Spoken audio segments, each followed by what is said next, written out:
কি নাম বললেন আপনার? হিমু? জি, হিমু। হিম থেকে হিমু? জি না, হিমালয় থেকে হিমু। আমার ভালো নাম হিমালয়। ঠাট্টা করছেন? না, ঠাট্টা করছি না। আমি পাঞ্জাবির পকেট থেকে ম্যাট্রিক সার্টিফিকেট বের করে এগিয়ে দিলাম। হাসি মুখে বললাম, সার্টিফিকেটে লেখা আছে, দেখুন।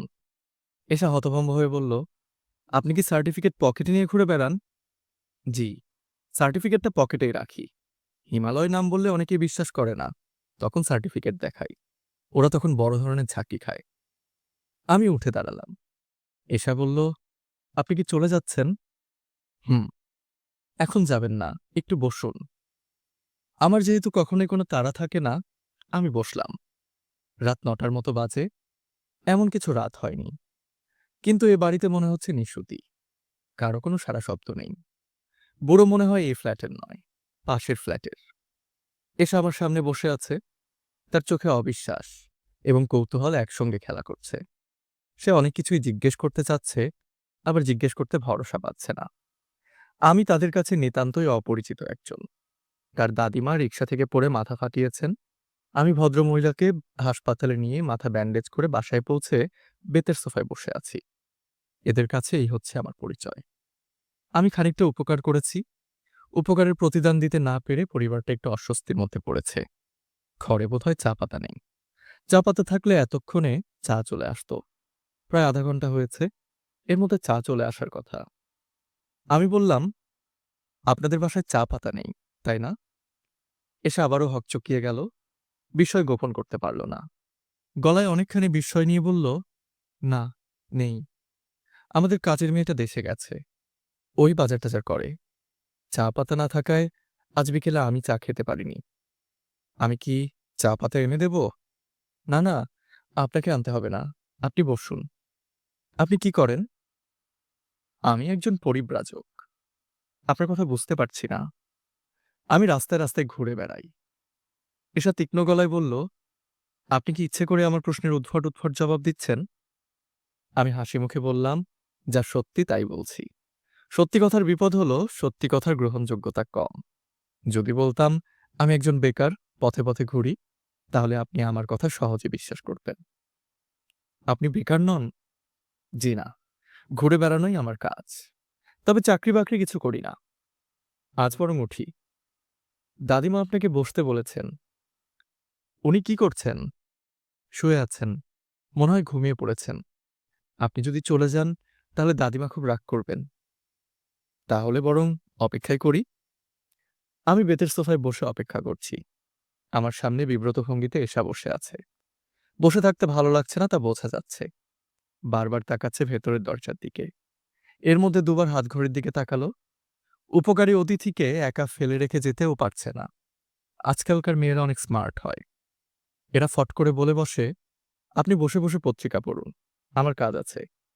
এটা বলতে পারছে না। আবার বসে থাকতেও ইচ্ছা করছে না।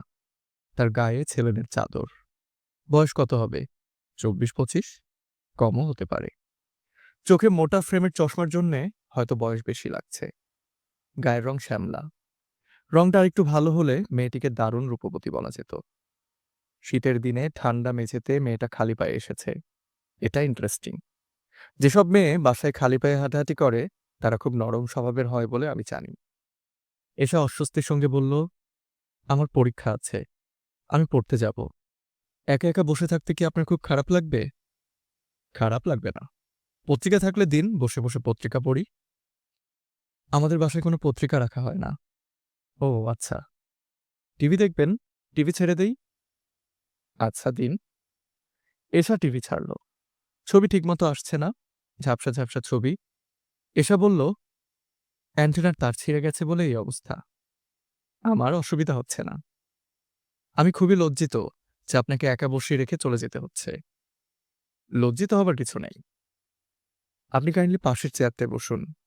এই চেয়ারটা ভাঙা, হেলান দিয়ে পড়ে যেতে পারেন। আমি পাশের চেয়ারে বসলাম। কিছু কিছু বাড়ি আছে যার কোনো কিছুই ঠিক থাকে না। এটা বোধহয় সেরকম একটা বাড়ি। দেয়ালে বাঁকাভাবে ক্যালেন্ডার ঝুলছে, যার পাতা উল্টানো হয়নি। ডিসেম্বর মাস চলছে, ধুলো জমে আছে। আমি ক্যালেন্ডার থেকে দৃষ্টি ফিরিয়ে তাকালাম টিভির দিকে। নাটক হচ্ছে। মাঝখান থেকে একটা নাটক দেখতে শুরু করলাম। এটা মন্দ না। পেছনে কি ঘটে গেছে আন্দাজ করতে করতে সামনে এগিয়ে যাওয়া। নাটকে একটি মধ্যবয়স্ক লোক তার স্ত্রীকে বলছে, এ তুমি কি বলছো সীমা?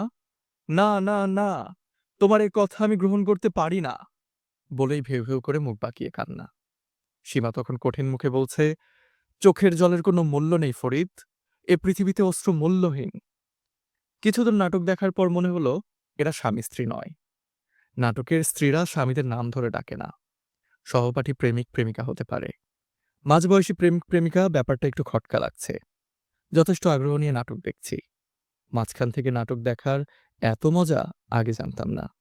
জিগস পাজলের মতো লাগছে। পাজল শেষ করার আনন্দ পাওয়া যাচ্ছে।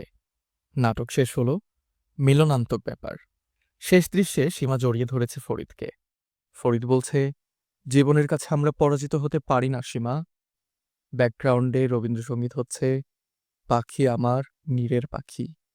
নাটকের শেষ দৃশ্যে রবীন্দ্রসঙ্গীত ব্যবহার করার একটা নতুন স্টাইল শুরু হয়েছে, যার ফলে গানটা ভালো লাগে, নাটক ভালো লাগে না। আমি টিভি বন্ধ করে চুপচাপ বসে আছি। এবারই ড্রয়িং রুমে সময় কাটাবার মতো কিছু নেই। একটিমাত্র ক্যালেন্ডারের দিকে কতক্ষণ আর তাকিয়ে থাকা যায়। দরজার কড়া নড়ছে। আমি দরজা খুললাম। সুটটায় পরা এক ভদ্রলোক। ছেলে মানুষের চেহারা, মাথা ভর্তি চুল। এত চুল আমি কারো মাথায় আগে দেখিনি। হাত বুলিয়ে দেখতে ইচ্ছে করছে। ভদ্রলোককে দেখে মনে হলো দরজার কড়া নেড়ে তিনি খুবই বিব্রত বোধ করছেন। আমি বললাম, কি চাই? ভদ্রলোক ক্ষীণ গলায় বললেন, এশা কি আছে? আছে, ওর পরীক্ষা, পড়াশোনা করছে। ও আচ্ছা। ভদ্রলোক মনে হলো আরো বিব্রত হলেন, আরো সংকুচিত হয়ে গেলেন। আগের চেয়েও ক্ষীণ গলায় বললেন, আমি ওকে একটা কথা বলে চলে যাব। কথা বলতে রাজি হবে কিনা জানি না। কাইন্ডলি একটু আমার কথা বলুন। বলুন মোর্শেদ। মোর্শেদ বললেই চিনবে? জি। ভেতরে এসে বসুন। আমি বলছি, আমি ভেতরে যাব না, এখানেই দাঁড়াচ্ছি। আচ্ছা দাঁড়ান। কি নাম যেন বললেন আপনার? মোর্শেদ? জি, মোর্শেদ। আমি কয়েক মুহূর্ত চিন্তা করলাম। কি করা যায়? এখান থেকে এসা এসা করে ডাকা যায়? ডাকতে ইচ্ছে করছে না। সরাসরি বাড়ির ভেতর ঢুকে গেলে কেমন হয়? এশা কোথায় পড়াশোনা করছে তা আমি জানি। ভেতরের বারান্দার এক কোনায় তার পড়ার টেবিল। দাদিমাকে ধরাধরি করে ভেতরের বারান্দায় ইজি চেয়ারে শুইয়ে দিতে গিয়ে আমি এশার পড়ার টেবিল দেখেছি। আগে যেহেতু একবার ভেতরে যেতে পেরেছি, এখন কেন পারবো না? এশা রেগে যেতে পারে।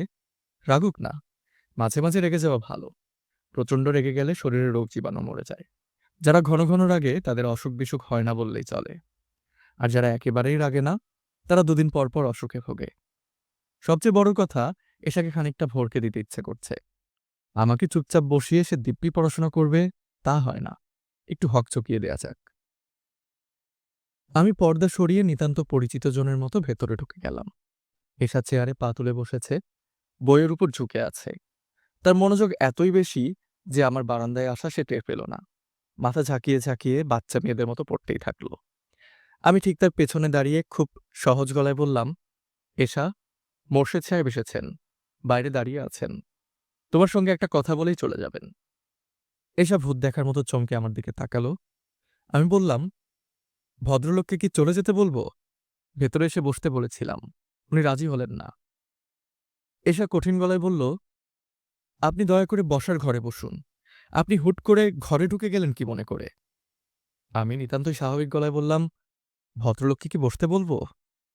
তাকে যা বলার আমি বলবো। প্লিজ, আপনি বসার ঘরে যান। আশ্চর্য, আপনি কি মনে করে ভেতরে চলে এলেন? আমি এশাকে হতচকিত অবস্থায় রেখে চলে এলাম। ভদ্রলোক বাইরে সিগারেট ধরিয়েছেন। আমাকে দেখে আস্ত সিগারেট ফেলে অপ্রস্তুত ভঙ্গিতে হাসলেন। আমি বললাম, ভেতরে গিয়ে বসুন, এশা আসছে। আমাকে বসতে বলেছে? তা বলেনি, তবে আমার মনে হচ্ছে আপনি ভেতরে গিয়ে বসলে খুব রাগ করবে না। আমি বরং এখানেই থাকি। আচ্ছা, থাকুন। আমি লম্বা লম্বা পা ফেলে রাস্তায় চলে এলাম। আপাতত রাস্তার দোকানগুলির কোনো একটিতে বসে চা খাবো। ইতিমধ্যে ভদ্রলোকের সঙ্গে এসার কথাবার্তা শেষ হবে। আমি আবার ফিরে যাব। ফিরে নাও যেতে পারি। এই জগৎ সংসারে আগেভাগে কিছুই বলা যায় না। শীতের রাতে ফাঁকা রাস্তায় দাঁড়িয়ে চা খাবার অন্যরকম আনন্দ আছে। চা খেতে খেতে মাঝে মাঝে আকাশের দিকে তাকিয়ে আকাশের তারা দেখতে হয়। সারা শরীরে কনকনে শীতের হাওয়া লাগবে, হাতে থাকবে চায়ের কাপ, দৃষ্টি আকাশের তারার দিকে। তারাগুলিকে তখন মনে হবে সাদা বরফের ছোট ছোট খণ্ড। হাত দিয়ে ছুঁতে ইচ্ছে করবে, কিন্তু ছোঁয়া যাবে না। পরপর ২ কাপ চা খেয়ে ৩য় কাপের অর্ডার দিয়েছি।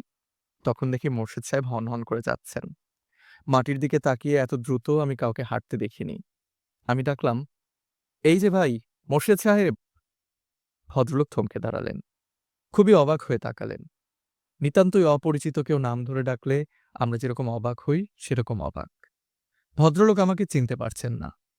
আশ্চর্য আত্মভোলা মানুষ তো। আমি বললাম, "চা খাবেন মোর্শেদ সাহেব?" আমাকে বলছেন, "হ্যাঁ, আপনাকেই বলছি। আপনি কি আমাকে চিনতে পারছেন না?" "জি না, একটু আগেই দেখা হয়েছে।"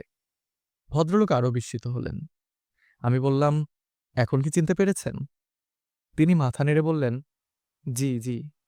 মাথা নাড়ার ভঙ্গি দেখে বুঝতে পারছি তিনি মোটেই চেনেননি। আমি বললাম, "এশার সঙ্গে কথা হয়েছে?" "জি, হয়েছে। এখন আপনাকে চিনতে পেরেছি। আপনি এশার ছোট মামা। এশাকে ডেকে দিয়েছেন। আপনার স্মৃতিশক্তি খুবই ভালো। আমি অবশ্য এশার ছোট মামা না। সেটা কোনো বড় কথা না। এশা আপনার সঙ্গে কথা বলেছে, এটাই বড় কথা।" এশা কথা বলেনি। কথা বলেনি? জি না। আমাকে দেখে প্রচণ্ড রাগ করল। আপনি তো জানেন ও রাগ করলে কেঁদে ফেলে। কেঁদে ফেলল। তারপর বলল, "বের হয়ে যাও, এক্ষুনি বের হও।" আমি চলে এসেছি। "ভালো করেছেন। আসুন, চা খাওয়া যাক।" আমি চা খাই না। চা খেলে রাতে ঘুম হয় না। তাহলে চা না খাওয়াই ভালো। এসা আপনার কে হয়? ও আমার স্ত্রী। আমি তাই আন্দাজ করেছিলাম। চলুন, যাওয়া যাক। চলুন। বড় রাস্তায় গিয়ে ভদ্রলোক রিকশা নিলেন। খিলগা যাবেন? রিকশাওয়ালাকে বললেন, ১৩২ নম্বর খিলগা, একতলা বাড়ি। সামনে একটা বড় আম গাছ আছে। রিকশাওয়ালাকে এমনভাবে বাড়ির ঠিকানা দিতে আমি কখনো শুনিনি। তিনি রিকশায় উঠে বসে আমার দিকে তাকিয়ে বললেন, "ছোট মামা, আপনি কোন দিকে যাবেন? আসুন, আপনাকে নামিয়ে দেই।" আমি এসার ছোট মামা নই। কিন্তু মনে হচ্ছে ভদ্রলোককে এসব বলা অর্থহীন। তার মাথায় ছোট মামার কাঁটা ঢুকে গেছে। সেই কাঁটা দূর করা এত সহজে সম্ভব না। আমি বললাম, "মোর্শেদ সাহেব, আমি উল্টো দিকে যাব। আপনি এশাকে একটু বলবেন যে আমি সরি। একটা ভুল হয়ে গেছে। এরকম ভুল আর হবে না। যদি দেখা হয় বলবো, অবশ্যই বলবো। যাই ছোট মামা?" "আচ্ছা, আবার দেখা হবে।" আমি উল্টো দিকে হাঁটা ধরলাম। এশাদের বাড়িতে আবার ফিরে যেতে ইচ্ছে করছে না। কি করব এখনো ঠিক করিনি। ঘণ্টাখানিক রাস্তায় হেঁটে মেসে গিয়ে ঘুমিয়ে পড়ব। রাতের খাওয়া এখনো হয়নি। কোথায় খাওয়া যায়? ২০ টাকার একটা নোট পকেটে আছে। অনেক টাকা। ২০ কাপ চা খাওয়া যাবে। একজন ভিখিরির ২ দিনের রোজগার। ঢাকা শহরে ভিখিরিদের গড় রোজগার ১০ টাকা। এই তথ্য ইয়াদের কাছ থেকে পাওয়া। সে হলো আমার বোকা বন্ধুদের একজন। ইয়াদের অঢেল টাকা। টাকা বোকা মানুষকে বুদ্ধিমান বানিয়ে দেয়। ইয়াদকে বুদ্ধিমান বানাতে পারেনি। ইয়াদের পরিবারের যতই টাকা হচ্ছে, সে ততই বোকা হচ্ছে। ইয়াদ ভিখিরিদের উপর গবেষণা করছে। তার পিএইচডি থিসিসের বিষয় হল ভাসমান জনগোষ্ঠী আর্থসামাজিক নিরীক্ষার আলোকে। ইয়াদকে অনেক ডাটা কালেক্ট করতে হচ্ছে। আমি তাকে সাহায্য করছি। সাহায্য করার মানে হলো তার একটা বিশাল পেটমোটা কালো ব্যাগ হাতে নিয়ে ঘুরে বেড়ানো। তার কালো ব্যাগে পাওয়া যাবে না এমন জিনিস নেই। কাগজপত্র ছাড়াও ছোট একটা টাইপরাইটার, বোতলে ভর্তি চিরা গুড়, ইনস্ট্যান্ট কফি, চিনি, ফার্স্ট এইডের জিনিসপত্র, একগাদা লম্বা নাইলনের দড়িও আছে। আমি জিজ্ঞেস করেছিলাম, "দড়ি কি জন্য রে ইয়াদ?" সে মুখ শুকনো করে বলেছে, "কখন কাজে লাগে বলা তো যায় না, রেখে দিলাম।" ভালো করিনি? ভালো করিনি বলাটা ইয়াদের মুদ্রাদোষ। কিছু বলেই খানিকক্ষণ চুপচাপ থেকে বলবে, "ভালো করিনি?" রাত ১টার দিকে মজনুর দোকানে ভাত খেতে গেলাম। ভাতের হোটেলে সাধারণত কোনো নাম থাকে না। এটার নাম আছে। নাম হলো মজনু মিয়ার ভাত মাছের হোটেল। বিরাট সাইনবোর্ড। সাইনবোর্ডের এক মাথায় একটা মুরগির ছবি, আরেক মাথায় ছাগলের ছবি। ভাত মাছের ছবি নেই। মজনুর দোকানে ভাত খেতে যাওয়ার আদর্শ সময় হলো রাত ১টা। কাস্টমাররা চলে যায়। কর্মচারীরা ২টা টেবিল একত্রে গোল করে খেতে বসে। ওদের সঙ্গে বসে পড়লেই হলো। মজনুর ভাত মাছের হোটেলের ঝাঁপ ফেলে দেয়া হয়েছে। বয় বাবুর্চি একসঙ্গে খেতে বসেছে। খাবার যা বাঁচে তাই শেষ সময়ে খাওয়া হয়। আজ ওদের ভাগ্য ভালো। রুই মাছ, খাসি দুটোই বেঁচে গেছে। প্রচুর বেঁচেছে। শুধু ভাত নেই। অল্প কটা আছে, তাই একটা টিনের থালায় রাখা আছে। তরকারি চামচে ১ চামচ করেও সবার হবে না। আমাকে দেখে এরা জায়গা করে দিল। মজনু মিয়া বিরস মুখে বলল, হিমু ভাই, রোজ দেরি করেন। আপনার মতো কাস্টমার না থাকা ভালো। বড়ই যন্ত্রণা। আমি বললাম, ভাত নেই নাকি? যা আছে আপনার হয়ে যাবে। আপনি খান। ওরা মাছগোছ খাবে। এত বড় একটা পেটি, খেলে পেট ভরে যায়। খানিকটা ভাত রান্না করে ফেললে কেমন হয়? হিমু ভাই, আপনি আর যন্ত্রণা করবেন না। রাত ১টার সময় ভাত রানবে? অসুবিধা কি? অসুবিধা আছে। চাল নাই। পোলার চাল সামান্য আছে। সকালে বিরিয়ানি হবে। এই তোরা খা, আমি চললাম। আর শোনেন হিমু ভাই, আপনার ওই পাগলা বন্ধু ইয়াদ সাহেবকে আমার এখানে আসতে নিষেধ করে দিবেন। আজ একদিনে ২-২ বার এসেছে আপনার খোঁজে। ২ বারেই খুব যন্ত্রণা করেছে। বলে চা দিন। দিলাম চা। বলে কাপ পরিষ্কার হয়নি। গরম পানি দিয়ে ধুয়ে দিন। আমি ডবল দাম দিব। দিলাম গরম পানি দিয়ে ধুয়ে। চা মুখে দিয়ে থু করে ফেলে দিল। বলে চিনি কম দিয়ে আরেক কাপ দিতে বলুন। আমি ডবল দাম দিব। কোথায় কোথায় ডবল দাম? আরে ডবল দাম চাই কে তার কাছে? এতগুলা কাস্টমারের সামনে যে থু করে চা ফেললো, আমার অপমান হয় না? আপনি আপনার বন্ধুকে বলে দিবেন। ইয়াদকে আমি বলে দেব। আজে বাজে লোককে হোটেল চিনায় দিয়েছেন। এরা জান শেষ করে দেয়। মজনু মিয়া ক্যাশ নিয়ে চলে গেল। টিনের থালায় ১ থালা ভাত নিয়ে আমরা ৬ জন মানুষ চুপচাপ বসে আছি। বাবুর্চির নাম মোস্তফা। মোস্তফা বসেছে আমার পাশে। সে ক্লান্ত ও ক্ষুধার্ত। মোস্তফা বলল, হিমু ভাই, আপনি খান। রুই মাছটা ভালো ছিল। আরিসার মাছ। খেয়ে আরাম পাইবেন। আমি একা ভাত খাবো আর আপনারা শুধু তরকারি? অসুবিধা নাই ভাইজান। অসুবিধা আছে। চুলা ধরান। পোলাওয়ের চালগুলো বসিয়ে দিন। পোলাও রান্না করে ফেলুন। ভালো মাছ আছে, পোলাও দিয়ে আরাম করে খাই। বাবুর্চি অন্যদের দিকে তাকালো। সবার চোখে চকচক করছে। আমি বললাম, মাছের তরকারি ঠান্ডা হয়ে গেছে। গরম করতে হবে। চুলা তো ধরাতেই হবে। মোস্তফা ক্ষীণ গলায় বলল, মালিক শুনলে খুবই রাগ হইব। শুনবে কেন? শুনবে না। তাছাড়া আগামী ২ দিন মালিক দোকানে আসবে না। পোলাও বসাইয়া দিমু? দিন। সকালের জন্যে মুরগি কাটা আছে। মোরগ পোলাও বসাইয়া দেই ভাইজান। আইডিয়া মন্দ না। যাহা ৫২ তাহাই ৬৫।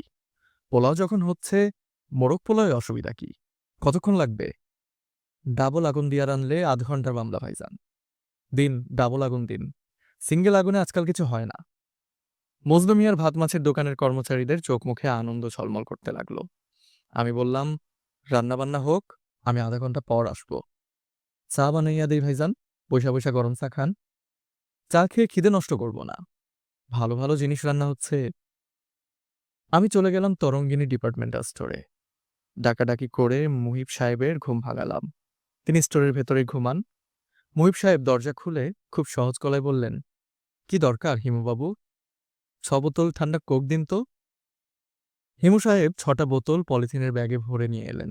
একবারও জিজ্ঞেস করলেন না, রাত ১:৩০টায় কোক কি জন্যে? মুহিব সাহেব, সঙ্গে টাকা নেই। টাকা পরে দিয়ে যাব। জি আচ্ছা। আপনি আমার জন্য একটু দোয়া করবেন হিমু ভাই। খাস দিলে দোয়া করবেন। আবার কি হলো? কিছু হয়নি, এমনি বললাম। আজ আপনার জন্মদিন। একটা শুভ দিন। জন্মদিন? আপনি জানতেন? জানব না কেন? জানি। সকালবেলা একবার আপনার কাছে যাব ভেবেছিলাম। যেতে পারিনি, ছুটি পেলাম না। যাক, তবু শুভ দিনে শেষ পর্যন্ত দেখা হলো। শুভ দিনে দেখা হয়নি মুহিব সাহেব। এখন প্রায় ২টা বাজতে চলল। জন্মদিনের মেয়াদ শেষ। যাই। মুহিব সাহেব দুঃখিত চোখে তাকিয়ে রইলেন।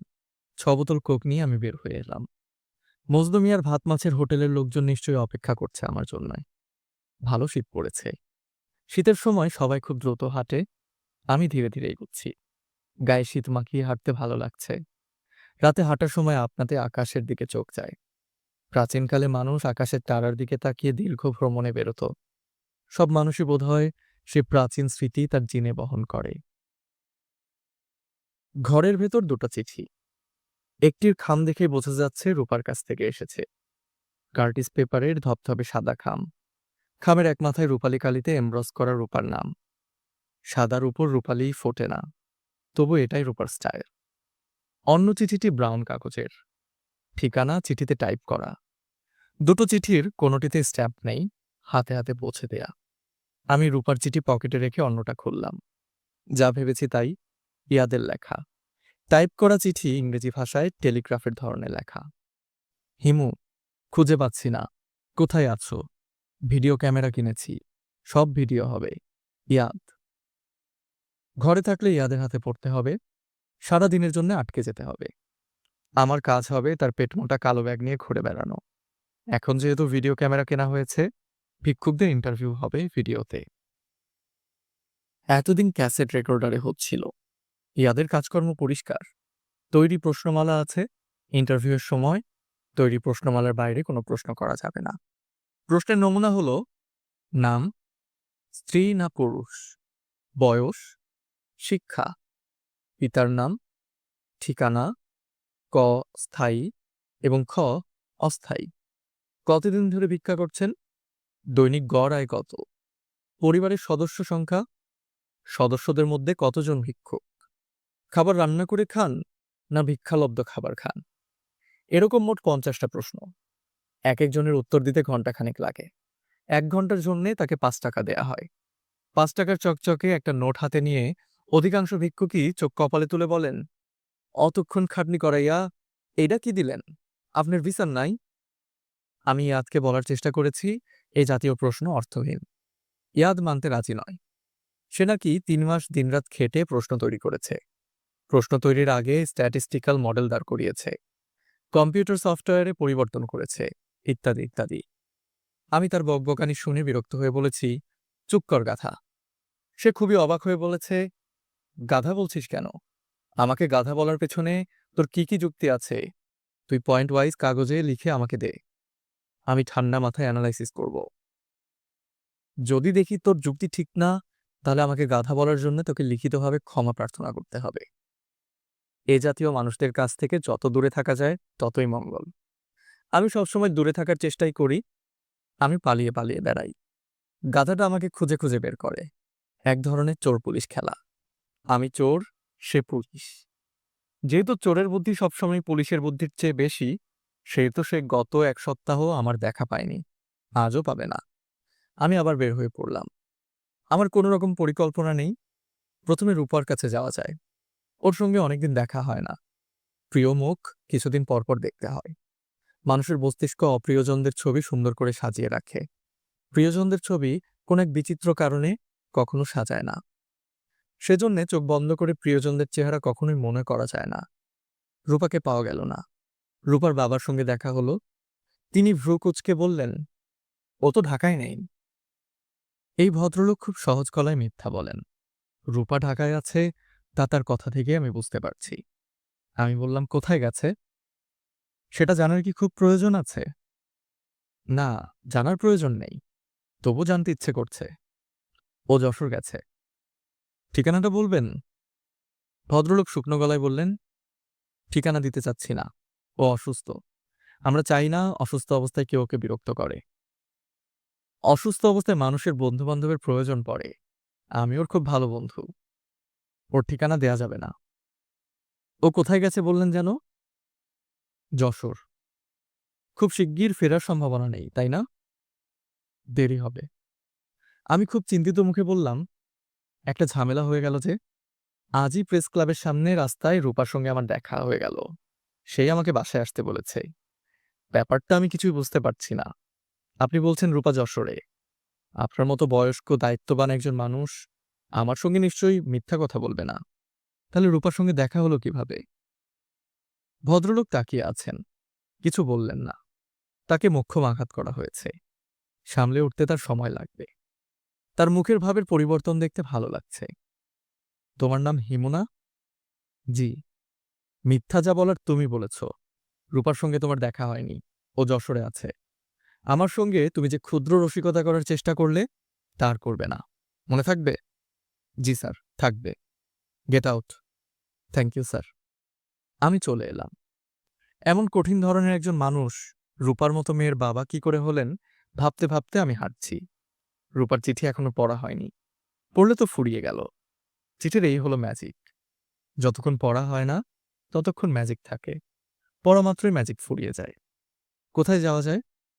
মেসে ফিরে যাবার প্রশ্নই ওঠে না। ইয়াদ সেখানে নিশ্চয়ই বসে আছে। আমি মোর্শেদ সাহেবের বাসার দিকে রওনা হলাম। খিলগা দূর আছে, অনেকক্ষণ হাঁটতে হবে। কোনো একটা উদ্দেশ্য সামনে রেখে হাঁটতে ভালো লাগে। যদিও জানি মোর্শেদ সাহেবকে পাওয়া যাবে না। কোনো কোনো দিন এমন যায় যে কাউকেই পাওয়া যায় না। আজ বোধহয় সেরকম একটা দিন। মোর্শেদ সাহেবকে পাওয়া গেল না। দরজা তালাবদ্ধ। তবে একটা মজার ব্যাপার লক্ষ্য করলাম। বাসার ঠিকানা বলার সময় তিনি বলেছিলেন ১৩২ নং খিলগা, একতলা বাড়ি, সামনে বিরাট আম গাছ। সবই ঠিক আছে, শুধু আম গাছ নেই।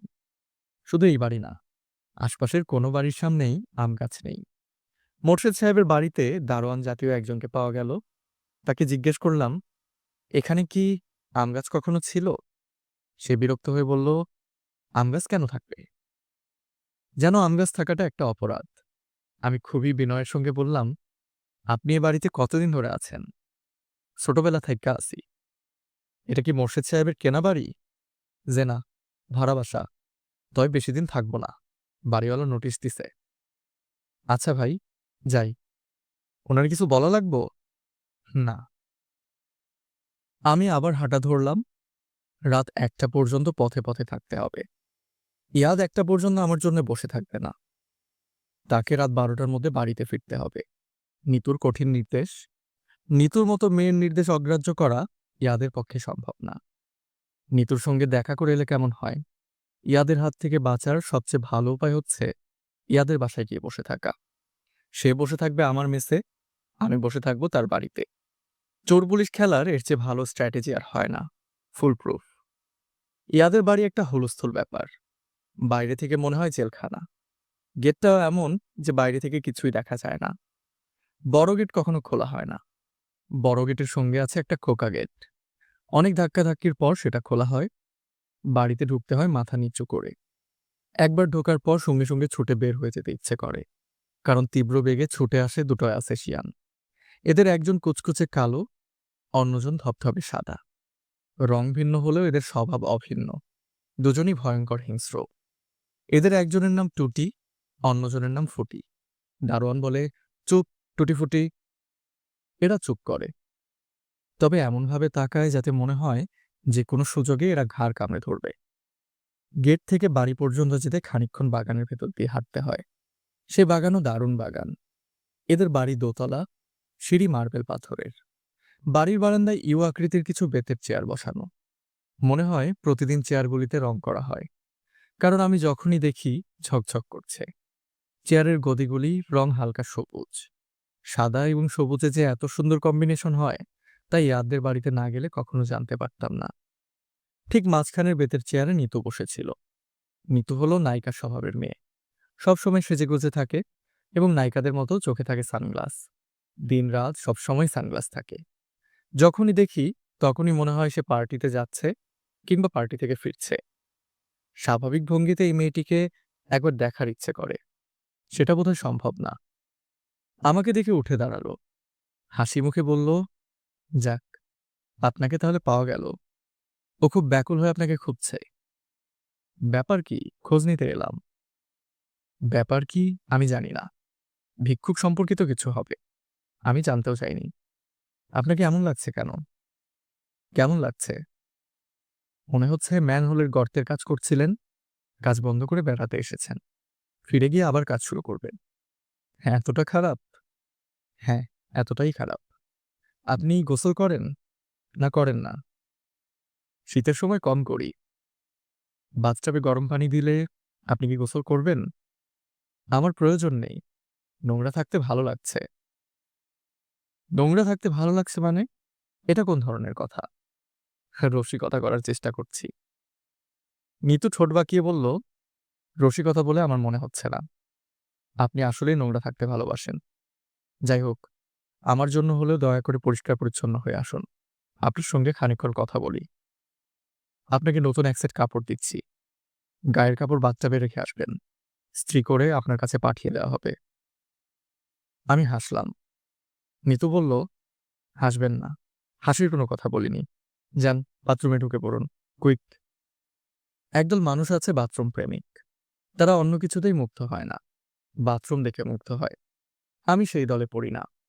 কিন্তু ইয়াদের বাড়ির বাথরুমে ঢুকে খানিকক্ষণ চুপচাপ থেকে মনে মনে বলি, এ কি? আজ আবার বললাম। বাথটাব ভর্তি পানি। সেই বাথটাব এত বড় যে ইচ্ছে করলে সাঁতার কাটা যায়, ডুব দেয়া যায়। গোসল করতে করতে সঙ্গীত শ্রবণের ব্যবস্থা আছে। সঙ্গীতের কন্ট্রোল অবশ্যই। যে রেকর্ড বাজানো হবে স্পিকারের মাধ্যমে তা চলে আসবে বাথরুমে। এখন গান হচ্ছে। রবীন্দ্রনাথ বেঁচে থাকলে আহত হতেন, কারণ বাথটাবে শুয়ে আমি শুনছি তার মায়ার খেলা। সখী বলছে, ওগো কেন, ওগো কেন মিছে এ পিপাসা, আপনি যে আছে আপনার কাছে, নিখিল জগতে কি অভাব আছে, আছে মন্দ সমীরণ, পুষ্পভূষণ, কোকিল কুজিত কুঞ্জ। প্রায় ঘণ্টাখানিক বাথরুমে কাটিয়ে বের হলাম। গায়ে ধবধবে সাদা পায়জামা পাঞ্জাবি, একটা হালকা নীল উলের চাদর, পায়ে দিয়েছি চটি জুতো, সেগুলোও নতুন। আয়নায় নিজেকে দেখে নিজেরই লজ্জা লাগছে। নিতু বলল, বাহ, আপনাকে ভালো দেখাচ্ছে। আসুন, চা খেতে আসুন। বিভিন্ন খাবারের জন্য এদের বিভিন্ন ঘর আছে। চা খাবার জন্য আছে টি রুম। আমরা দুজন টি রুমে বসলাম। পট ভর্তি চা, সঙ্গে অ্যাশট্রে এবং টিন ভর্তি সিগারেট। নিতু বলল, চা নিন, সিগারেট নিন, যাবার সময় টিনটা নিয়ে যাবেন, এটা আপনার জন্যে। আচ্ছা, নিয়ে যাব। এখন আপনার সঙ্গে আমি কিছু খোলামেলা কথা বলবো। যা জানতে চাইবো আপনি দয়া করে উত্তর দেবেন। দেব। ইয়াদ আপনার কিরকম বন্ধু? ভালো বন্ধু। ভালো বন্ধু যদি হয়, ওকে আপনি গাধা বলেছিলেন কেন? গাধা এক ধরনের আদরের ডাক। অপরিচিত বা অর্ধপরিচিতদের গাধা বলা যাবে না, বললে মেরে তক্তা বানিয়ে দেবে। প্রিয় বন্ধুদেরকে গাধা বলা যায়। এতে প্রিয় বন্ধুরা রাগ করে না, বরং খুশি হয়। আপনি কি জানেন, ইয়াদ অন্য ১০ জনের মতো নয়। সে সবকিছু সিরিয়াসলি নেয়। আপনি গাধা বলায় সে সারা রাত ঘুমায়নি, জেগে বসেছিল। একটা খাতায় নোট করছিল কেন তাকে গাধা বলা যাবে না। আমি হাসতে হাসতে বললাম, সে যা করছিল গাধা বলার জন্য তাই কি যথেষ্ট নয়? না, যথেষ্ট নয়। ভবিষ্যতে কখনো তাকে গাধা বলবেন না, এবং তার মাথায় কোনো অদ্ভুত আইডিয়া ঢুকিয়ে দেবেন না। আমি ওর মাথায় কোনো অদ্ভুত আইডিয়া ঢুকাইনি। ঢুকিয়েছেন। আপনি ওকে বলেছেন ভিক্ষুকদের জানতে হলে ভিক্ষুক হতে হবে, ওদের সঙ্গে থাকতে হবে, ওদের মতো ভিক্ষা করতে হবে। বলেননি এমন কথা? বলেছি। আপনি তা বিশ্বাস করেন? করি। তার মানে আপনি বলতে চাচ্ছেন, কেউ যদি পিঁপড়াদের সম্পর্কে গবেষণা করতে চায়, তাহলে তাকে পিঁপড়া হতে হবে এবং পিঁপড়াদের সঙ্গে থাকতে হবে, পিঁপড়াদের খাবার খেতে হবে। ওদের ভালোমতো জানতে হলে তাই করতে হবে। কিন্তু সে উপায় নেই। ভিক্ষুকদের ব্যাপারে উপায় আছে। তাছাড়া পিঁপড়ারা মানুষ না, ভিক্ষুকরা মানুষ। আমি যে আপনাকে কি পরিমাণ অপছন্দ করি তা কি আপনি জানেন? না, জানি না। মাকড়স আমি যতটা অপছন্দ করি, আপনাকে তার চেয়েও বেশি অপছন্দ করি। আজ আমি বারান্দায় বসেছিলাম। আপনি যখন আসছিলেন, তখন ইচ্ছা করছিল টুটিফুটিকে বলি, ধর ওই লোকটিকে, ছিঁড়ে টুকরো টুকরো করে ফেল। বলেই ফেলতাম। নিজেকে সামলেছি। আমি নিজেকে কন্ট্রোল করেছি। আজ যা করেছি অন্য একদিন যে তা পারবো, তা তো না। একদিন হয়তো সত্যি কুকুর লিলিয়ে দেব। নিন, আরেক কাপ চা খান। আমি আরেক কাপ চা নিলাম। মিতু বলল, আপনার সম্পর্কে অনেক গল্প প্রচলিত আছে। আপনি নাকি মহাপুরুষ জাতীয় মানুষ, মানুষের ভবিষ্যৎ বলতে পারেন। আমি তার এক বিন্দু বিশ্বাস করি না। আমি নিজেও করি না। কিন্তু কেউ কেউ করে। আপনার অদ্ভুত জীবনযাপন প্রণালীর জন্যই করে। নোংরা কাপড় পরে রাস্তায় রাস্তায় ঘুরে বেড়ালেই যদি মহাপুরুষ হতো। আমি নিজেও করি না। কিন্তু কেউ কেউ করে। আপনার অদ্ভুত জীবনযাপন প্রণালীর জন্যই করে। নোংরা কাপড় পরে রাস্তায় রাস্তায় ঘুরে বেড়ালেই মানুষ মহাপুরুষ হয় না। যদি হতো, তাহলে ঢাকা শহরে ৩ লক্ষ মহাপুরুষ থাকত। এই শহরে রাস্তায় ঘুরে বেড়ানো মানুষের সংখ্যা ৩ লক্ষ। বুঝতে পারছেন? পারছি। আপনার কোনো ক্ষমতা নেই তা বলছি না। একটা ক্ষমতা আছে, ভালোই আছে। সেটা হলো সুন্দর করে কথা বলা। আপনি যা বলেন তাই সত্যি বলে মনে হয়। বিশ্বাস করতে ইচ্ছা করে। এই ক্ষমতা নিম্ন শ্রেণীর ক্ষমতা। রাস্তায় রাস্তায় যারা ওষুধ বিক্রি করে তাদেরও এই ক্ষমতা আছে। আপনি যদি দাঁতের মাজন কিংবা সর্বব্যথা নিবারণী ওষুধ বিক্রি করেন, তাহলে বেশ ভালো বিক্রি করবেন। নিতুর সঙ্গে অন্যদের এক জায়গায় বেশ ভালো অমিল আছে। রাগের কথা বলতে বলতে অন্যদের রাগ পড়ে যায়। তার রাগ বাড়তেই থাকে। আস্তে আস্তে মুখ লাল হতে থাকে। একসময় সারা মুখ লাল টকটকে হয়ে যায়। এখন যেমন হয়েছে। নিতু বলল, আমি অনেক কথা বললাম। আপনি তার উত্তরে কিছু বলতে চাইলে বলতে পারেন। আমি কিছু বলতে চাচ্ছি না। তাহলে আপনি কি স্বীকার করে নিলেন আমি যা বললাম সবই সত্যি? হ্যাঁ। ইন দ্যাট কেস আপনি কি আমার পরামর্শ শুনবেন? হ্যাঁ, শুনব। আপনি একজন সাইকিয়াট্রিস্টের সঙ্গে কথা বলুন। আপনার মধ্যে যেসব অস্বাভাবিকতা আছে, একজন ভালো সাইকিয়াট্রিস্ট তা দূর করতে পারবেন। আপনি অনেকদিন থেকে মহাপুরুষের ভূমিকায় অভিনয় করছেন। অভিনয় করতে করতে আপনার ধারণা হয়েছে আপনি একজন মহাপুরুষ। এরকম কোনো ধারণা এরকম কোনো ধারণা আমার হয়নি। হয়েছে। ইয়াদের কাছে শুনেছি আপনি মজনু মিয়ার মাছ ভাতের হোটেল নামে একটা হোটেলে ভাত খান। সেখানে এক রাতে বললেন হোটেলের মালিক ২ দিন হোটেলে আসবে না। এবং এই বলে কর্মচারীদের প্ররোচিত করলেন রোস্ট পোলাও-টোলাও রাঁধার জন্যে। করেননি? হ্যাঁ, করেছি। এগুলি হচ্ছে মহাপুরুষ সিনড্রোম। নিজেকে আপনি অলৌকিক ক্ষমতাসম্পন্ন ভাবতে শুরু করেছেন। মজনু মিয়া কিন্তু ২ দিন ঠিকই হোটেলে আসেনি। তা আসেনি, কাকতালীয় ব্যাপার। মাঝে মাঝে কাকতালীয় ব্যাপার ঘটে। কেউ কেউ সেসব ব্যাপার কাজে লাগাতে চেষ্টা করে। যেমন আপনি করছেন। আপনি একজন অসুস্থ মানুষ। আপনার চিকিৎসা হওয়া দরকার। আমি হাই তুলতে তুলতে বললাম, আমি চিকিৎসা করাবো। আপনি সাইকিয়াট্রিস্টের ঠিকানা দিন। সত্যি করাবেন? হ্যাঁ, করাবো। আমার কাছে কার্ড আছে। কার্ড দিয়ে দিচ্ছি। আমি টেলিফোনে ওনার সঙ্গে কথা বলে রাখবো। আচ্ছা, আজ তাহলে উঠি। আপনার বন্ধুর জন্য অপেক্ষা করবেন না? আমি হাই তুলতে তুলতে বললাম, ও আজ রাতে বাসায় ফিরবে না। নিতু তীক্ষ্ণ গলায় বলল, তার মানে কি? আপনি কি বলতে চাচ্ছেন? আপনি কি আপনার তথাকথিত অলৌকিক ক্ষমতার নমুনা আমাকে দেখাতে চাচ্ছেন? আমাকে ভড়কে দিতে চাচ্ছেন? তা না। আপনি শুধু শুধু রাগ করছেন। আমার মনে হচ্ছে ইয়াদ আজ রাতে বাসায় ফিরবে না। তাই বললাম। শুনুন হিমু সাহেব, আমার সঙ্গে চালাকি করতে যাবেন না। আমি চালাকি পছন্দ করি না। নিতু বারান্দা পর্যন্ত এগিয়ে দিতে এলো। টুটিফুটি বারান্দায় বসেছিল। নিতুকে দেখে উঠে দাঁড়ালো।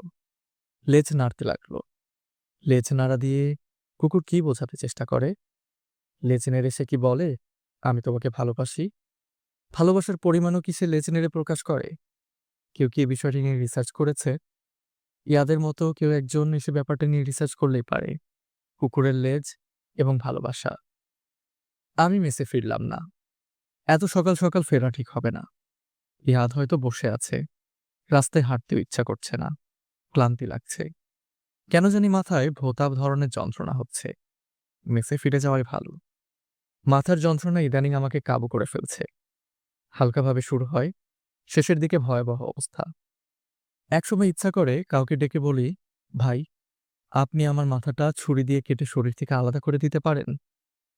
রূপার চিঠি এখনো পড়া হয়নি। বিছানায় শুয়ে শুয়ে চিঠিটা পড়া চায়। আমি একটা রিকশা নিয়ে নিলাম। ইয়াদ আমার জন্য মেসে বসে নেই। এটা একটা সুসংবাদ। আগের মতো টাইপ করা ইংরেজি নোট রেখে গেছে। খুঁজে পাচ্ছি না, জরুরি প্রয়োজন। দয়া করে যোগাযোগ করো। ভিডিও ক্যামেরা কিনেছি। ইয়াদ। দরজা বন্ধ করে শুয়ে পড়ার সময় মনে হলো দরজা বন্ধ করে শুয়ে পড়ার সময় মনে হলো রূপার চিঠি আমার সঙ্গে নেই। নিতুদের বাসায় পুরনো কাপড়ের সঙ্গে ফেলে এসেছি। কাপড়গুলি ইতিমধ্যে নিশ্চয়ই ধোপার বাড়িতে চলে গেছে। মাথার যন্ত্রণা বাড়ছে। এই অসহ্য তীব্র যন্ত্রণার উৎস কি? তীব্র আনন্দ যিনি দেন, তীব্র ব্যথাও কি তারই দেয়া? কিন্তু তা তো হবার কথা না। যিনি পরম মঙ্গলময়, ব্যথা তার সৃষ্টি হতে পারে না। পাশের ঘরে হইচই হচ্ছে। তাস খেলা হচ্ছে নিশ্চয়ই। আজ বৃহস্পতিবার। সপ্তাহেই একটা দিন মেসে তাস খেলা হয়। শুধু তাস না, অতি সস্তার বাংলা মদ আনা হয়। যারা এই জিনিস খান না, তারাও ২-১ চুমুক খান। সারা রাতই তাদের আনন্দিত কথাবার্তা শোনা যায়। এই আনন্দও কি তার দেয়া? ধুম ধুম করে দরজায় কিল পড়ছে। আমি ঘুমের ঘোরে বললাম, কে? কেউ জবাব দিল না। দরজায় শব্দ হতে থাকলো। আমার সমস্যা হচ্ছে, শীতের ভোরে একবার লেপের ভেতর থেকে বের হলে আবার ঢুকতে পারি না। এখনো ঠিকমতো ভোর হয়নি। চারিদিকে আঁধার হয়ে আছে। কাচের জানালায় গাঢ় কুয়াশা দেখা যাচ্ছে। এত ভোরে আমার কাছে আসার মতো কে আছে ভাবতে ভাবতে দরজা খুলে দেখি ইয়াদ। এই প্রচণ্ড শীতে তার গায়ে একটা ট্রেকিং স্যুট, পায়ে কেটস জুতা। নিশ্চয়ই দৌড়ে এসেছে। চোখ মুখ লাল, বড় বড় করে শ্বাস নিচ্ছে। ইয়াদ বলল, জগিং করতে বের হয়েছিলাম। ভাবলাম একটা চান্স নিয়ে দেখি তোকে পাওয়া যায় কিনা। কতবার যে এসেছি তোর খোঁজে, এই কদিন কোথায় ছিলি? আমি জবাব না দিয়ে বাথরুমে ঢুকে গেলাম। বাথরুমের দরজা ঠেলে ইয়াদও ঢুকে গেল। আমি মুখে পানি দিচ্ছি, ইয়াদ পাশে। সে বলল, ছিলি কোথায় তুই? ইয়াদের স্বভাব চরিত্রের একটি ভালো দিক হচ্ছে, অধিকাংশ প্রশ্নেরই সে কোনো জবাব শুনতে চায় না। প্রশ্ন করার প্রয়োজন বলেই প্রশ্ন করে। জবাব দিলে ভালো, না দিলেও ক্ষতি নেই। সে প্রশ্ন করে যাবে তার মনের আনন্দে। হিমু, কি? কাল রাতে আমার বউকে তুই খামোকা ভয় দেখালি কেন? ভয় দেখিয়েছি? অফকোর্স ভয় দেখিয়েছিস। তুই তাকে বললি আমি নাকি রাতে ফিরবো না। এদিকে আমি সত্যি সত্যি আটকা পড়ে গেলাম ছোট খালার বাসায়। ফিরতে ফিরতে রাত 2টা। এসে দেখি নিতুর মাথায় পানি ঢালা হচ্ছে। পরিচিত অপরিচিত সব জায়গায় টেলিফোন করা হয়েছে। ম্যানেজারকে পাঠানো হয়েছে সব হাসপাতালে খোঁজ নিয়ে আসতে। ম্যানেজার বেটা গাড়ি নিয়ে বের হয়ে সেই গাড়ি ড্রেনে ফেলে দিয়েছে। এই অবস্থা? হ্যাঁ, এই অবস্থা। নিতুর হাইপার টেনশন আছে। অল্পতেই এমন নার্ভাস হয়। ওর একজন পোষা সাইকিয়াট্রিস্ট আছে। 2 দিন পর পর তার কাছে যায়। এক গাদা করে টাকা দিয়ে আসে। তোর তো টাকা খরচ করার পথ নেই। কিছু খরচ হচ্ছে, মন্দ কি? টাকা কোনো সমস্যা না, নিতুই সমস্যা। অল্পতে এত আপসেট হয়, এই কারণেই তোকে খুঁজছি। নিতুকে সামলানোর ব্যাপারে কি করা যায়? সামলানোর দরকার কি? দরকার আছে। তোর প্রস্তাব আমি গ্রহণ করেছি। ভিখিরি হয়ে যাব। 7 দিনের ক্র্যাশ প্রোগ্রাম। 7 দিন ভিখিরি হয়ে ওদের সঙ্গে সঙ্গে ঘুরব, ভিক্ষা করব। 7 দিনে কিছু হবে না। কতদিন লাগবে? 2 বছর।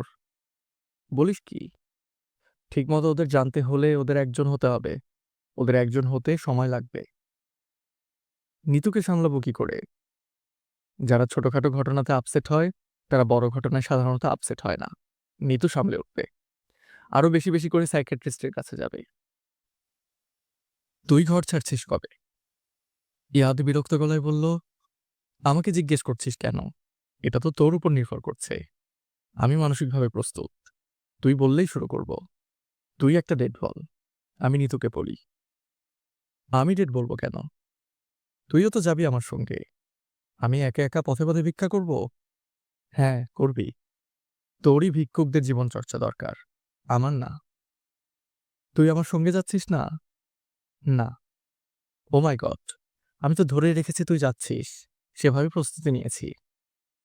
সকালবেলা খালি পেটে আমি সিগারেট খেতে পারি না। শুধুমাত্র বিরক্তিতে আমি সিগারেট ধরালাম। বিরক্তিভাব গলার স্বরে যথাসম্ভব ফুটিয়ে তুলে বললাম, তুই ভিক্ষা করতে যাবি, সেখানেও একজন ম্যানেজার নিয়ে যেতে চাস? তুই ভিক্ষা করবি, তোর ম্যানেজার টাকা পয়সার হিসাব রাখবে, খাওয়া দাওয়া দেখবে, ইট বিছিয়ে আগুন করে পানি ফোটাবে, যাতে তুই ফুটন্ত পানি খেতে পারিস। যা বেটা গাধা। ইয়াদ আহত গলায় বলল, গাধা বলছিস কেন? যে যা তাই বলতে হয়। তুই গাধা, তোকে আমি হাতি বলবো? যা বলছি, বিদেয় হ। চলে যেতে বলছিস? হ্যাঁ, চলে যেতে বলছি। আর আসিস না। আর আসবো না? না। তোকে দেখলেই বিরক্তি লাগে। বিরক্তি লাগে কেন? বেকুবদের সঙ্গে কথা বললে বিরক্তি লাগবে না? গাধা বলছিস ভালো কথা, বেকুব বলছিস কেন? বাথরুমে ঢুকে পড়েছিস এই জন্য বেকুব বলছি। ইয়াদ বলল, ভুল করে বাথরুমে ঢুকে পড়েছি, খেয়াল করিনি। যাই। আমি ওর দিকে না তাকিয়ে বললাম, আচ্ছা যা, আর আসিস না। ইয়াদ বের হয়ে গেল। আমার মনে হলো এতটা কঠিন না হলেও বোধহয় হতো। তবে আমার কাছ থেকে এ ধরনের ব্যবহার পেয়ে সে অভ্যস্ত। তার খুব খারাপ লাগবে না, লাগলেও সামলে উঠবে। ইয়াদকে আমার পছন্দ হয়। শুধু পছন্দ না, বেশ পছন্দ। রূঢ় ব্যবহার করতে হয় পছন্দের মানুষের সঙ্গে। আমার বাবার উপদেশনামার একটি উপদেশ হলো, হে মানব সন্তান, তুমি তোমার ভালোবাসা লুকাইয়া রাখিও। তোমার পছন্দের মানুষদের সহিত তুমি রূঢ় আচরণ করিও, যেন সে তোমার স্বরূপ কখনো বুঝিতে না পারে। মধুর আচরণ করবে দুর্জনের সঙ্গে। নিজেকে অপ্রকাশ্য রাখার ইহাই প্রথম পাঠ। আমাদের মেসে সকালবেলা চা হয় না। চা খেতে রাস্তার ওপাশে ক্যান্টিনে যেতে হয়। সেই ক্যান্টিনে পৃথিবীর সবচেয়ে মিষ্টি এবং একই সঙ্গে পৃথিবীর সবচেয়ে গরম চা পাওয়া যায়। এই চা প্রথম দুদিন খেতে খারাপ লাগে, কিন্তু তৃতীয় দিন থেকে নেশা ধরে যায়। ঘুম থেকে উঠেই কয়েক কাপ চা খেতে ইচ্ছে করে। ক্যান্টিনে পা দেওয়ার সঙ্গে সঙ্গে দেখলাম ইয়াদ আবার আসছে। সে আমাকে দেখতে পেয়েছে, হয়তো আশা করছে আমি হাত ইশারা করে তাকে ডাকব। আমি কিছুই করলাম না, মুখ কঠিন করে অন্যদিকে তাকিয়ে রইলাম। ইয়াদ সামনের চেয়ারে বসতে বসতে বলল, তুই কাল রাতে আমাদের বাড়িতে একটা চিঠি ফেলে এসেছিলি। নিয়ে এসেছিলাম, দিতে ভুলে গেছি। আমি ইয়াদের হাত থেকে চিঠি নিয়ে পকেটে রেখে দিলাম। ইয়াদ বলল, পড়বি না? একসময় পড়ব, তারা নেই। নিতু বলে দিয়েছে এটা নাকি জরুরি চিঠি। ও পড়েছে বুঝি? ইয়াদ অপ্রস্তুত গলায় বলল, মনে হয় পড়েছে। ওর খুব সন্দেহবাদিক। হাতের কাছে খাম পেলে খুলে পড়ে ফেলে। খামে যার নামে থাকুক সে পড়বেই। সরি। তোর সরি হবার কিছু নাই। চা খাবি? খাবো। আমি ইয়াদকে চা দিতে বলে উঠে দাঁড়ালাম। সে বিস্মিত হয়ে বলল, যাচ্ছিস কোথায়? কাজ আছে। চাটা শেষ করি তারপর যা। সময় নেই, খুব তাড়া। আমি ইয়াদকে রেখে মেসে ফিরে এলাম। দরজা বন্ধ করে লেপের ভেতর ঢুকে পড়লাম। আজ আমার কোনো প্ল্যান নেই। সারাদিন ঘুমাবো। ঘুম এবং উপবাস। সন্ধ্যায় উপবাস ভঙ্গ করব এবং বিছানা থেকে নামব। বিশ্রামের সবচেয়ে ভালো টেকনিক হলো কুকুর কুণ্ডলী হয়ে শুয়ে পড়া। মায়ের পেটে আমরা যে ভঙ্গিতে থাকি সেই ভঙ্গিটি নিয়ে আসা। মায়ের পেটে গাঢ় অন্ধকার, কাজেই যেখানে বিশ্রাম নিতে হবে সে জায়গাটা হতে হবে অন্ধকার, গাঢ় অন্ধকার। তাপ হতে হবে সামান্য বেশি, কারণ জরায়ুর তাপ শরীরের তাপমাত্রার চেয়ে 3 ডিগ্রি বেশি। আমার ঘর এমনিতেই অন্ধকার। কম্বলে নাক মুখ ঢেকে অন্ধকার আরো বাড়ানো হলো। আমি কুণ্ডলি পাকিয়ে শোয়া মাত্র দরজার কড়া নড়ল। আমাদের মেসের মালিক এবং ম্যানেজার জীবনবাবু মিহি গলায় ডাকলেন, হিমু ভাই, হিমু ভাই। জীবনবাবুর ডাকে সাড়া দিতেই হবে এমন কোনো কথা নেই। তিনি আমার কাছে মেস ভাড়া পান না। মাসের শুরুতেই ভাড়া দেয়া হয়েছে। ইচ্ছা করলেই চুপচাপ শুয়ে থাকা যায়, তবে তা করা সম্ভব হচ্ছে না, কারণ জীবনবাবুর ধৈর্য রবার্ট ব্রুসের চেয়েও বেশি। তিনি রাখতেই থাকবেন, কড়া নাড়তেই থাকবেন, সিল্কের মতো মোলায়েম গলায় ডাকবেন, চুরির মতো শব্দ করে কড়া নাড়বেন, হিমু ভাই, হিমু ভাই। কি ব্যাপার, ঘুমোচ্ছেন? যদি বলি ঘুমোচ্ছি তাহলে কি বিশ্বাস করবেন? একটু আসুন, বিরাট বিপদে পড়েছি। দরজা খুলতে হলো। জীবনবাবু ঘরে ঢুকে দরজা বন্ধ করে দিলেন। ফিসফিস করে বললেন, মাথায় বাড়ি পড়েছে হিমু ভাই, অকুল সমুদ্রে পড়েছি। বলুন কি ব্যাপার? জীবনবাবু গলার স্বর আরো নামিয়ে ফেললেন। কোনো সাধারণ কথাই তিনি ফিসফিস না করে বলতে পারেন না। বিশেষ কিছু নিশ্চয়ই ঘটেছে, কারণ আমি তার কোনো কথাই প্রায় শুনতে পাচ্ছি না। আরেকটু জোরে বলুন জীবনবাবু, কিছু শুনতে পাচ্ছি না। প্রতি বৃহস্পতিবার মেসের 6 নম্বর ঘরে তাস খেলা হয়, জানেন তো? জানি। গত রাতে তাস খেলা নিয়ে মারামারি। মুর্শিদ সাহেব মশারির ডান্ডা খুলে জহির সাহেবের মাথায় বাড়ি দিয়েছেন। রক্তারক্তি কাণ্ড। আমি হাই তুলতে তুলতে বললাম, জহির সাহেব কি মারা গেছেন? মারা যায় নাই, তবে বেকায়দায় বাড়ি পড়লে উপায় ছিল? খুন খারাপি হলে পুলিশ আগে কাকে ধরত? আমাকে। আমি হলাম মাইনরিটি দলের লোক, হিন্দু। সব চাপ যায় মাইনরিটির উপর। আপনারা মেজরিটি হয়ে বেঁচে গেছেন। এটাই আপনার বিশেষ কথা? জি। আমাকে কিছু করতে বলছেন? দাস ওদেরকে কি না খেলতে বলবো? না না, আপনার কিছু বলার দরকার নেই। ঘটনাটা আপনাকে জানিয়ে রাখলাম। খুন খারাপি যদি সত্যি কিছু হয় তাহলে পুলিশের কাছে আমার হয়ে দু একটা কথা বলবেন। আচ্ছা বলবো। এখন তাহলে যান। আজ সারাদিন ঘুমাবো বলে প্ল্যান করেছি। আজ হলো আমার ঘুম দিবস। জীবনবাবু নড়লেন না, চুপচাপ দাঁড়িয়ে রইলেন। আমি বললাম, আরো কিছু বলবেন? জি, বলবো। মনে পড়ছে না। মনে করার চেষ্টা করছি। তেমন জরুরি কিছু নয়। জরুরি হলে মনে পড়ত। মনে পড়েছে। একজন মহিলা এসেছিলেন আপনার কাছে। রূপা? জি না, উনি না। উনাকে তো চিনি। যিনি এসেছিলেন তাকে আগে কখনো দেখিনি। নাম বলেছিলেন, নামটা মনে পড়ছে না। স্মৃতিশক্তি পুরোপুরি গেছে। মাইনরিটির লোক তো, সারাক্ষণ টেনশনে থেকে ব্রেইনটা গেছে। মেয়েটা কিছু বলে গেছে? মেয়ে তো না, পুরুষ মানুষ। আমাকে নাম বললেন। একবার না, কয়েকবার বললেন। আপনি দয়া করে বিদায় হন। নামটা মনে করার চেষ্টা করছি। মনে পড়ছে না। বললাম না, ব্রেইন একেবারে গেছে। কিছুই মনে থাকে না। ওইদিন দুপুরে ভাত খেতে গেছি। অতসী বলল, বাবা তুমি না একটু আগে ভাত খেয়ে গেলে? বুঝুন অবস্থা। এদিকে ব্লাড প্রেশারও নেমে গেছে। ব্লাড প্রেশার হয়েছে 60। 60 ব্লাড প্রেশার মানুষের হয় না, গরু ছাগলের হয়। গরু ছাগলের পর্যায়ে চলে গেছি হিমু ভাই। জীবনবাবুকে বিদায় করে বিছানায় শুয়ে পড়লাম। আশঙ্কা নিয়ে শুয়ে আছি, যে কোনো মুহূর্তে ভদ্রলোকের নাম জীবনবাবুর মনে পড়বে। তিনি দরজায় ধাক্কা দিতে দিতে ডাকবেন, হিমু ভাই, হিমু ভাই। ঘুমানোর চেষ্টা করছি, লাভ হচ্ছে না। কোনোভাবেই শুয়ে আরাম পাচ্ছি না। বুক পকেটে রাখা খামটা খচখচ করছে। তার চিঠিটা পড়ে ফেলা দরকার। চিঠি পড়ার মুহূর্ত আসছে না। প্রিয় চিঠি পড়ার জন্যে প্রয়োজন প্রিয় মুহূর্তের।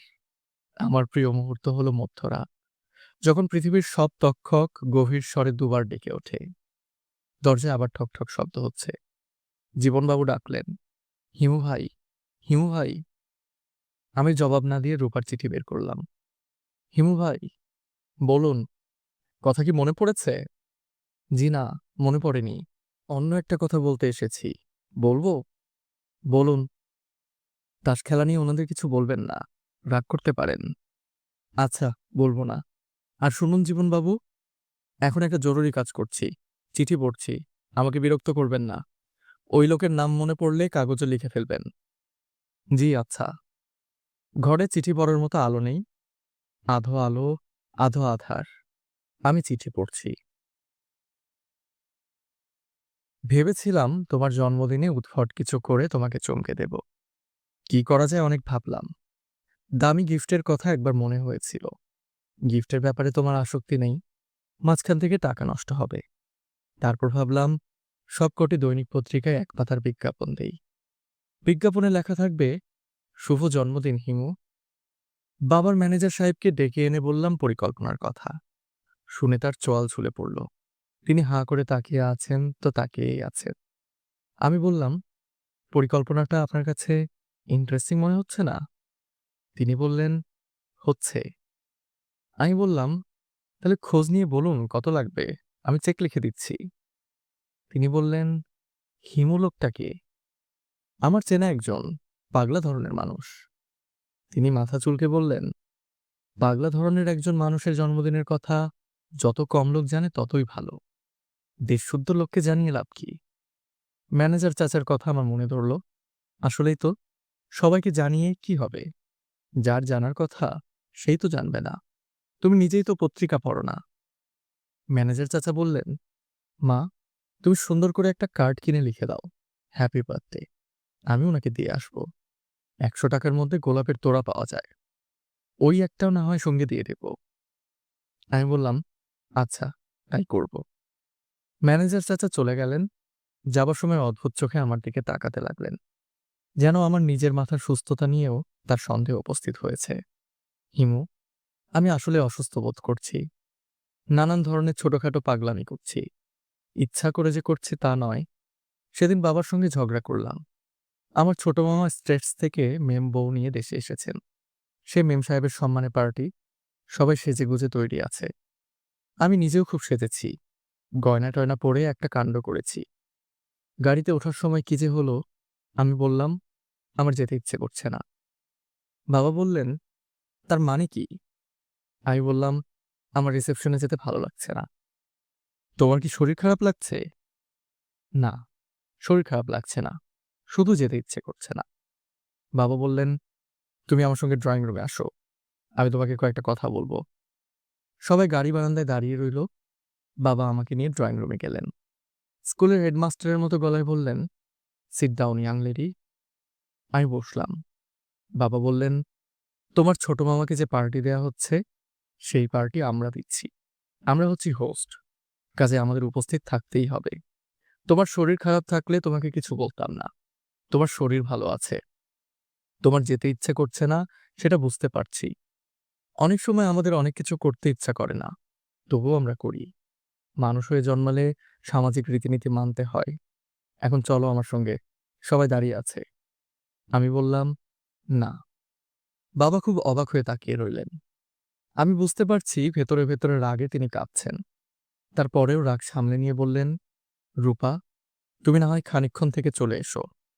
আমি আবারও বললাম, না। বাবা আর কিছু বললেন না, আমাকে রেখে চলে গেলেন। খালি বাসায় আমি একা। তখন আবার মনে হলো, কেন যে থাকলাম, চলে গেলেই হতো। হিমু, আমি এরকম হয়ে যাচ্ছি কেন বলো তো? ইদানিং বিকট বিকট সব দুঃস্বপ্ন দেখছি। শুধু যে বিকট তাই না, নোংরা সব স্বপ্ন। এত নোংরা যে ভাবলে শিউরে উঠতে হয়। কি দেখি জানো? দেখি লম্বা রোগা বিকলাঙ্গ একজন মানুষ সামনে নগ্ন হয়ে দাঁড়িয়ে আছে। আমার সারা গায়ে হাত বুলিয়ে আদর করছে, কুষ্ঠরোগীর হাতের মতো হাত। তার হাত থেকে পুঁজ রক্ত আমার সারা গায়ে লেগে যাচ্ছে। চিৎকার করে জেগে উঠি, সারা গা ঘিন ঘিন করতে থাকে। আমি বাথরুমে ঢুকে সাবান দিয়ে গা ধুই। হিমু, আমার কি হচ্ছে বলো তো? আমার মাথাটা খারাপ হয়ে যাচ্ছে কিনা কে জানে। তোমার সঙ্গে অনেকদিন দেখা হয় না, দেখা হলে বলতাম, আমার হাতটা একটু দেখে দাও তো। কোথায় জন্মদিনের শুভেচ্ছা জানাবো তা না, আজে বাজে সব কথা বলে সময় নষ্ট করছি। জন্মদিনের শুভেচ্ছা নাও। আমি কথার কথা হিসেবে শুভেচ্ছা বলছি না, আমি মনে প্রাণে কামনা করছি তোমার দিন সুন্দর হোক। রাতে দরজা জানালা বন্ধ করে আমি অনেকক্ষণ তোমার জন্য প্রার্থনা করেছি, যেন তুমি সুখে থাকো। মধ্যবিত্তের সহজ সুখ নয়, অসাধারণ সুখ। খুব অল্প মানুষই যে সুখের সন্ধান পায়। তোমার সঙ্গে অনেকদিন আমার দেখা হয় না। এবার দেখা হলে কি করব জানো? এবার দেখা হলে তোমাকে যশোর নিয়ে আসব। এখানে আমাদের একটা খামার বাড়ি আছে, বাংলো প্যাটার্নের বাড়ি। চারদিক গাছগাছড়ায় ঢাকা, বাড়ির সামনে পুকুর। তোমাকে ওই খামার বাড়িতে নিয়ে যেতে চাই, একটা জিনিস দেখানোর জন্যে। সেটা হচ্ছে পুকুরের পানি কত পরিষ্কার হতে পারে, সেটা স্বচক্ষে দেখা। শীত, বর্ষা, শরৎ, হেমন্ত সবসময় এই পুকুরের পানি কাচের মতো ঝকঝক করছে। আমি এই পুকুরের নাম দিয়েছি অশ্রুদিঘি। বলো তো কেন? আমার জীবনে অসংখ্য বাসনার একটি হচ্ছে কোন এক ভরা পূর্ণিমায় তোমার সঙ্গে অশ্রুদিঘিতে সাঁতার কাটবো। অথচ মজার ব্যাপার হচ্ছে আমি সাঁতার জানি না। আচ্ছা হিমু, আমার এই চাওয়া কি খুব বড় কিছু চাওয়া? আমি কখনো কারো কাছে কিছু চাই না। ঠিক করেছি, এ জীবনে কিছু চাইব না। আলাদিনের চেরাগের দৈত্য যদি হঠাৎ উপস্থিত হয়ে আমাকে বলে, রূপা, চটচট করে বলো, তোমাকে তিনটা ইচ্ছা, তোমার তিনটা ইচ্ছা আমি পূরণ করব। তাহলে মাথা চুলকে আমি বলবো, স্যার, থ্যাংক ইউ। আপনার কাছে আমার কিছু চাইবার নেই। আমার যা চাইবার তা চাইতে হবে হিমুর কাছে। ওকে একটু আমার কাছে এনে দিয়ে আপনি বিদায় হন। আপনার গা থেকে বিশ্রী গন্ধ আসছে। দরজায় মিহি করে টোকা পড়ছে। জীবনবাবু কয়েকবার কেসে ফিসফিস করে ডাকলেন, হিমু ভাই, হিমু ভাই। আমি চিঠি পড়া বন্ধ করে বললাম, কি হলো জীবনবাবু? নামটা মনে পড়েছে, বলুন, বলে বিদায় হন। এটা ছাড়াও আরো একটা কথা বলতে চাচ্ছি। কাগজে লিখে রাখুন, আমি পরে পড়ব। লিখে রাখতে গিয়েছিলাম, তারপর দেখি বল পয়েন্টে কালি নেই। আপনার কাছে কি বল পয়েন্ট আছে? আমি দরজা খুলে বললাম, লিখতে হবে না, মুখে বলুন, শুনে নিচ্ছি। তরঙ্গিনী স্টোর থেকে মুহিব সাহেব এসেছিলেন। কিছু বলেছেন? জি না, কিছু বলেননি। ও আচ্ছা। প্রায় সারাদিন বসেছিলেন, দুপুরে কিছু খাননি। এক কাপ চা আনিয়ে দিয়েছিলাম, সেটাও খাননি। চা না খাওয়ারই কথা। ময়ূর সাহেব চা পান সিগারেট কিছুই খান না। কি জন্য এসেছিলেন কিছু বলেননি? জি না। আচ্ছা ঠিক আছে, এখন তাহলে যান। অন্য আরেকটা কথা হিমু ভাই, গোপন কথা। বলুন, কি বলবেন? জীবনবাবু বসলেন, মাথা নিচু করে বসলেন, অসহায় বসার ভঙ্গি। খুব বিপদে পড়েছি হিমু ভাই, ভয়ঙ্কর বিপদ। বলুন, আজ থাক, অন্য একদিন বলবো। আপনার মেয়ে ভালো আছে তো? জি, জি, মেয়ে ভালো আছে। ওর কোনো সমস্যা না। মেয়েটার বিয়েও মোটামুটি ঠিকঠাক। সিরাজগঞ্জের ছেলে, কাপড়ের ব্যবসা আছে। অতসীকে দেখে পছন্দ করেছে। ৩ লাখ টাকা পণ চাচ্ছে। দেব ৩ লাখ টাকা। মেজবাড়িটা বেচে দেব। একটাই তো মেয়ে। আমিও একা মানুষ। মেয়ে বিয়ে দিয়ে বাকি জীবনটা হোটেলে কাটিয়ে দেব। বুদ্ধিটা ভালো না হিমু ভাই? হ্যাঁ, ভালো। আমি আজ উঠি। অন্য আরেকদিন এসে আমার বিপদের কথা বলবো। আমাকে বললে আপনার বিপদ কি কমবে? যদি মনে করেন বিপদ কমবে তাহলে বলুন। আর যদি বিপদ না কমে, শুধু, শুধু কেন বলবেন? রূপার চিঠির শেষ অংশটা আমার পড়া হলো না। চিঠি ভাঁজ করে পকেটে রেখে দিলাম। আজ থাক, অন্য কোনো সময় পড়া যাবে।